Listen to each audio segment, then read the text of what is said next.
অসমত assisted reproductive technology regulation act 2021 আৰু দি Assam সুৰগেচি regulation act 2021 আমি ৰুলছ বনাই আজিৰ পৰা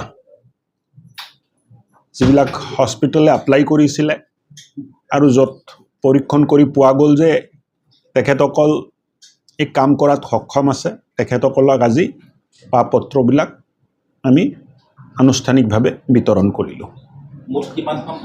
5খন হস্পিটেলক দিয়া হ'ল। এছিষ্টেড ৰিপ্ৰডাক্টিভ টেকনলজি বা সুৰগেচি ৰেগুলেশ্যন এক্ট এইটো হ'ল যিসকল স্ত্ৰী আৰু পুৰুষ বিবাহ হোৱাৰ পিছত যি দম্পতীয়ে সন্তান লাভ কৰিব নোৱাৰে কিবা ডিফিচিয়েঞ্চিৰ কাৰণে এই মাতৃত্বৰ পৰা বঞ্চিত হোৱা পৰিয়ালক সন্তান জন্ম দিয়াত সহায় কৰাৰ কাৰণে এই এক্টটো অনা হৈছিলে। আগত ৰেগুলেশ্যন নাছিলে, এতিয়া ৰেগুলেটেড চিষ্টেমত সন্তান নোহোৱা দম্পতীয়েও সন্তান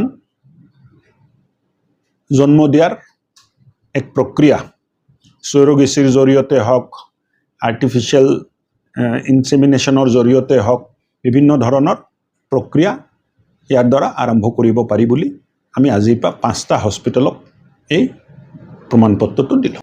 আৰু মই ভাবোঁ যে মাতৃত্বৰ পৰা বঞ্চিত হোৱা মাতৃ আৰু পিতৃৰ বাবে আজি এক সুখবৰ যে এই প্ৰক্ৰিয়াটোও অসমত মাননীয় মুখ্যমন্ত্ৰী ডাঙৰীয়াৰ নেতৃত্বত সফলতাৰে আজিৰ পৰা ৰূপায়ণ হোৱা আৰম্ভ হ'ব।